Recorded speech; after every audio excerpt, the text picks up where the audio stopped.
May nagpadala sa atin ng pen display at higit na mas maganda to kaysa sa luma kong gamit na pen tablet. Sobrang saya ko nung ina-unbox ko to kasi matagal ko ng pangarap magkaroon ng pen display at sa wakas tinupad to ni XP Pen. Kaya ko nga pala gustong magkaroon nito kasi makikita mo dito in real time kung ano yung dinodrawing mo sa ibabaw ng screen. O Mang Jo, ikaw naman. Sige. Yung pen nga pala nito ay mas advanced na kasi X4 smart chip na ang gamit niya sa loob. Mas upgraded at mabilis to kumpara sa previous na X3 kaya wala talagang delay. Kumbaga, iniisip mo pa lang yung dinodrawing mo, naunahan ka na ng pen. Advanced reaction? Legit ba yan? Baka wala sa script yan ha, lago tayo. Basta walang delay. Dami mong tanong. Naninigurado lang. Battery free na rin nga pala siya kaya gagana siya kahit walang baterya. At eto pa, magnetic na din siya. Pwede mong ilagay dito sa taas para di nawawala at kung saan saan mo hinahanap. Ikaw naman. Hindi lang siya pang 2D drawings. Maganda din siya pang 3D sculpt. Tingnan mo, smooth na smooth. Gustong gusto ko din gamitin to sa texturing dahil sa color accuracy ng display nito. At yung pressure sensitivity nito, nako, 16,000 levels. Kaya mas sensitive pa to sa'yo, Mang Jo. Oh, saan ka pupunta? Ayoko na. Sinasabihan mo akong sensitive di naman kita inaano. Corny naman na ito.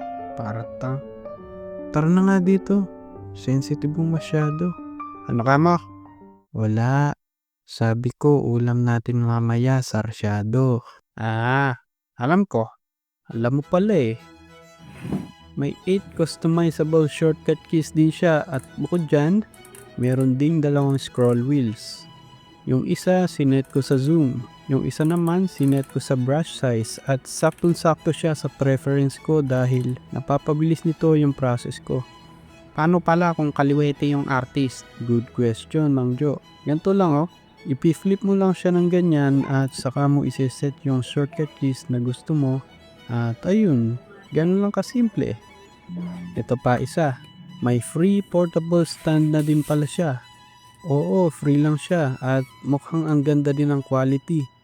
Gawa kasi siya sa metal kaya medyo may kabigatan. Syempre para stable.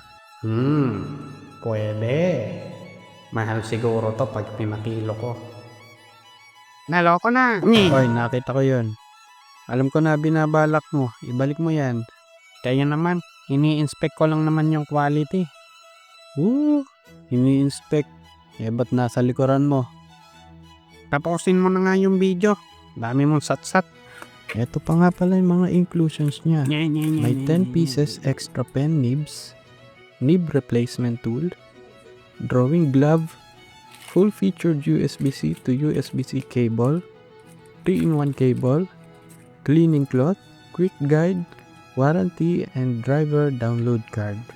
Ikaw na dito sa huli, Mang Jo Kung interesado pala kayo sa pen display na to, ilalagay ko yung link sa baba. Yun lang, salamat.